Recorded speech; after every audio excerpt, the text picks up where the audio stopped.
Hey everybody, Dr. Ray, and we are talking about starting an esports program, specifically at a school, with little to no budget. You know why I'm an expert in this? Because I've been doing it for the last 2 years. So I can tell you how I've grown from an idea with several people to a Call of Duty team last semester that placed third in the Southeast and nationally against the top universities that have tons and tons of funding.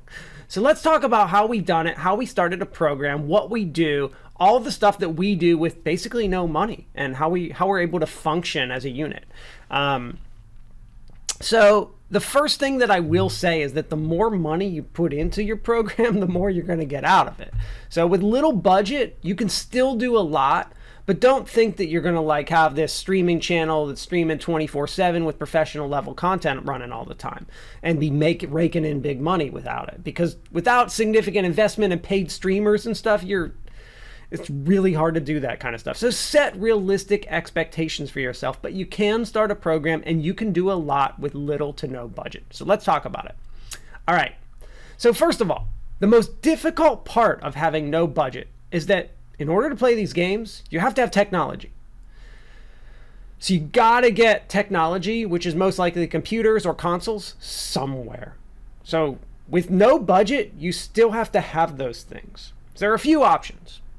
First of all, utilize what your school will give you for free. For example, hey, do we have a computer room that's not used after school or not used at nights or not used on the weekends or whatever that we can use to play games and meet?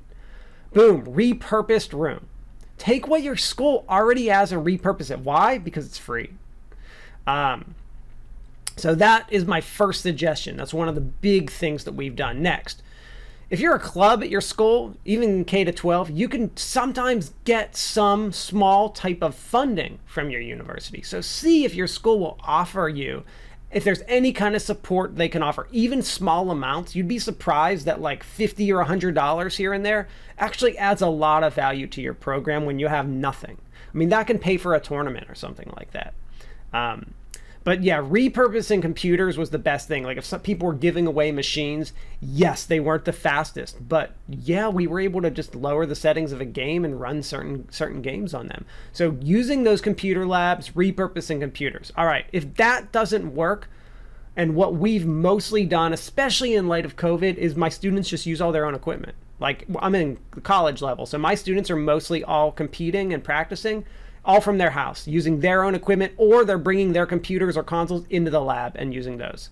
So we're just using our students' equipment. That's essentially what we've been doing. For streaming, for gameplay, the students are providing their own stuff. So that's how we've survived with no budget, is my students are using their own stuff. So that's the big thing, but you have to get that technology somewhere.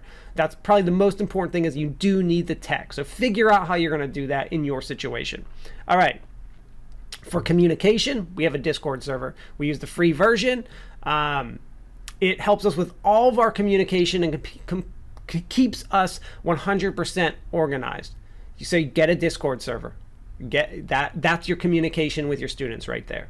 So that's one way. Another way to go about it with no budget. Discord. We've also used like Zoom for some face-to-face meetings, which there is a free version. We have the paid version through our university, but you can, use that for free. But Discord does that as well. You don't need Zoom or something else. You can communicate via Discord just fine. There are tons and tons of free tournaments out there, so compete in them. Compete in those free ones. Yeah, there are some tournaments that cost some money, and like the CCL League, Call of Duty Collegiate League that we're competing in this spring. I believe the entry fee is like $200. We got some like donations last year that'll cover that small amount of $200, but mostly we're competing in all free stuff. Most of our teams are competing in all free tournaments. There are a number of them out there that last all semester. There are weekend ones, one-day ones, and we compete in them. Lots of free ones. There are tons of free tournaments. So there are tournaments out there for you to compete in for free. So do that. All right. And as I mentioned, like fundraisers and donations a little bit, like how we got some money, have fundraisers, ask for donations. You'd be surprised. We got like, I think $700 last year, and we literally have $0 budget. So we got $700 to spend last year, just asking for donations, not even a fundraiser. We also have some merchandise. So there are ways to get like some small amounts of money, which can add up and help a lot. So do that. Next thing, we have in-house tournaments. In-house tournaments are great because they give you exposure and marketing.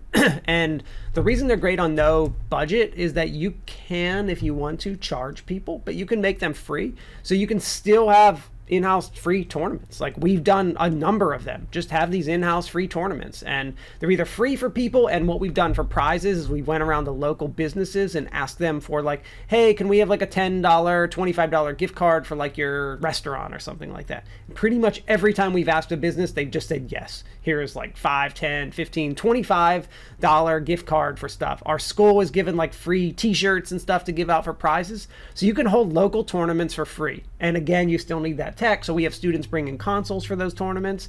There are lots of student like donation of stuff. But yeah, you have in-house tournaments, and we now charge for our in-house tournaments, so we keep a percentage of the money we make. So it's one of the ways we've been able to make some money, but we have tons of free ones as well. So free tournaments. All right. One of the big things I would tell you is don't expect companies to, like, if you're starting a program with no budget, don't expect to just get a bunch of money, like sponsorships, and people are going to give you money. Like, it doesn't really work like that. Like, maybe it did at first when esports was first starting in collegiate and high school spaces. Some of the big companies like invested money into those programs, but that's not happening now. Every school, every high school, every collegiate, every college has one. So big companies are not just throwing money at you. So don't expect that. So plan on starting with probably little to no budget. It's kind of how we did it. So, and probably one of the biggest things, which I've kind of mentioned already, that you have to use if you have little to no budget, is plan to donate tons of your time. Lots of service from yourself as the person starting it and your students. We have a number of students who have donated a considerable amount of their time and effort, as well as myself, into making our program a success. So you have to be able to do that. You have to be willing to step up and donate time, and you have to have motivated students that are willing to, like, bring in their consoles for our in-house tournaments and be able to play at home. And obviously that's, a privilege. My students are all in college. They all have computers and they can play at home, but we have had students that haven't had necessarily that tech, and we've helped get them through donations, get them a computer at their house or something like that. But that's all stuff you have to think about as you're planning it out. So yeah, you can 100% start a program with little to no budget, because I've done it. I've watched it happen, and I've watched it grow into a success where now we're starting to talk about funding in my program. We're starting to talk about real budgets. So yeah, it took us 2 years of no funding, nothing, to all of a sudden people are recognizing what we've done. They recognized, hey, wow, your Call of Duty team did really good last year. You guys were third in the Southeast. You beat all these teams who have all this money. How did you do it? So, how we did it was just work and dedication and being lucky that we had good players at my university. That's all.